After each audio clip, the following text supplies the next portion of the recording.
ಇರ್ತಕ್ಕ ಉದ್ದೇಶ ಏನಂದರೆ, ಸುಮಾರು 3 ವರ್ಷಗಳ ಹಿಂದೆ ನಾನು ಸಾಯಿ ಕೃಷ್ಣ ಫೈನಾನ್ಸ್ ಮಾಲೀಕರಾದಂಥ ವೆಂಕಟೇಶ್ವರನ್ ಕಣ್ಣೇಪ್ಪನ್ ಎನ್ನುವರ ವಿರುದ್ಧಕ್ಕೆ ದೂರು ಕೊಟ್ಟಿರ್ತೀನಿ ಸಂಬಂಧಪಟ್ಟಂಥ ಸಹಕಾರ ಇಲಾಖೆಗೆ. ಅವರು ಸಂಬಂಧಪಟ್ಟಂಥ ಇಲಾಖೆಯವರು ಸಂಬಂಧಪಟ್ಟಂಗೆ ಅವ್ರಿಗೆ ನೋಟಿಸ್ ಕೂಡ ಜಾರಿ ಮಾಡಿರ್ತಾರೆ. ಆ ನೋಟಿಸ್ ಜಾರಿ ಮಾಡಿದ ಸಂದರ್ಭದಲ್ಲಿ ಆ ಫೈನಾನ್ಸ್ ಮಾಲೀಕರು ಅಂದರೆ ಮಾಲೀಕರು ಕಚೇರಿಗೆ ಹೋಗಲ್ಲ, 3ನೇ ವ್ಯಕ್ತಿ ಸಂಬಂಧಪಟ್ಟ ಏನು ಹೇಳ್ತಾರೆ ಅಂತಂದರೆ, ನಾನು 2015ರಲ್ಲಿ ತಮ್ಮ ಇಲಾಖೆಯಿಂದ ಅಧಿಕೃತವಾಗಿ ಫೈನಾನ್ಸ್ ವ್ಯವಹಾರ ಮಾಡಲು ಪರವಾನಗಿ ಪಡ್ತಿರ್ತೀನಿ. ಆದರೆ 3 ವರ್ಷ ಕಾಲ ನಾನು ಫೈನಾನ್ಸ್ ವ್ಯವಹಾರ ಮಾಡಿರ್ತೀನಿ. 2018ರಿಂದ ಸಂಪೂರ್ಣವಾಗಿ ನಾನು ಎಲ್ಲ ವ್ಯವಹಾರವನ್ನು ರದ್ದುಗೊಳಿಸಿರ್ತೀನಿ ಅಂತ ಹೇಳಿಬಿಟ್ಟು ಹಿಂಬರ ನೀಡಿರ್ತಾರೆ. ಏನು ಆ ಫೈನಾನ್ಸ್ ಮಾಲೀಕರಾದಂಥ ವೆಂಕಟೇಶ್ವರನ್ರವರೇ ಸೈನ್ ಮಾಡಿ ಒಂದು ಹೇಳಿಕೆಯನ್ನು ಇಲಾಖೆ ಕೊಟ್ಟಿರ್ತಾರೆ.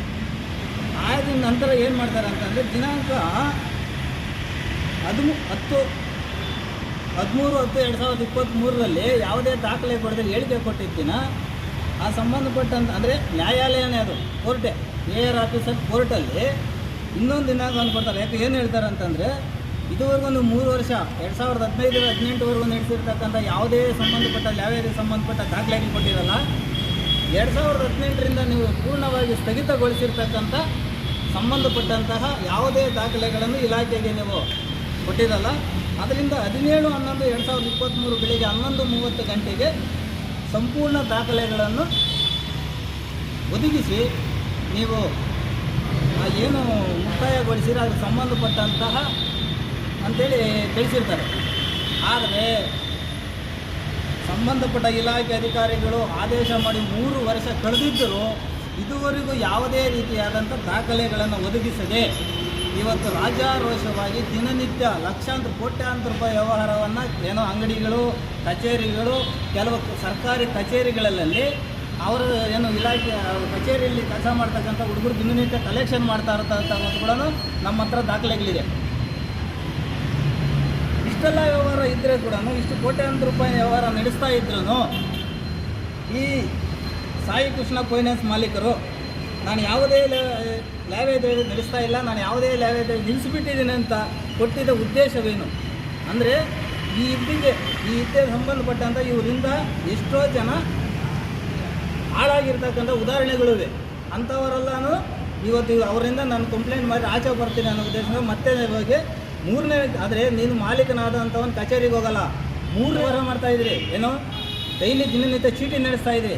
ಏನೋ 1961 ನ್ಯಾಯದೇವರ ಕಾಯ್ದೆ ಹಾಗೂ 1982 ಚಿಟ್ಫಂಡ್ ಕಾಯ್ದೆಯನ್ನು ಉಲ್ಲಂಘನೆ ಮಾಡಿ ಇವರು ದಿನನಿತ್ಯ ಇವತ್ತು ಲಕ್ಷಾಂತರ ರೂಪಾಯಿ ಕಲೆಕ್ಷನ್ ಮಾಡಿ ಇವ್ರು ನಡೆಸ್ತಾ ಇದ್ರು ಕೂಡ ಇಲಾಖೆ ಸಂಬಂಧಪಟ್ಟ ಇಲಾಖೆಗಳಿಗೆ ಕಣ್ಣಿಗೆ ಕಾಣಲಿಲ್ವ? ಇದು ಒಂದು ಫೈನಾನ್ಸ್ ವ್ಯವಹಾರ ನಡೀಬೇಕಂದ್ರೆ ಇವತ್ತು ಲಕ್ಷಾಂತರ ರೂಪಾಯಿ ಕೋಟ್ಯಾಂತರ ರೂಪಾಯಿ ಸರ್ಕಾರಕ್ಕೆ ನೀವು ಏನು ವರ್ಷ ಆಡಿಟ್ ಮಾಡಿ ಸರ್ಕಾರಕ್ಕೆ ಟ್ಯಾಕ್ಸ್ ಸಿಸ್ಟಮ್ ಕೊಡಬೇಕು, ತೆರಿಗೆ, ಅದನ್ನೂ ಕಟ್ತಾ ಇಲ್ಲ. ಕಲೆಕ್ಷನ್ ಮಾಡಿದರೆ 100 ರೂಪಾಯಿಂದ ಎಂಟ್ರಿ ಮಾಡ್ತಾರೆ. 16,500 ಬ್ಯಾಲೆನ್ಸ್ ಇದ್ದರೆ 1,650 ಅಂತ ತೋರಿಸ್ತಾರೆ.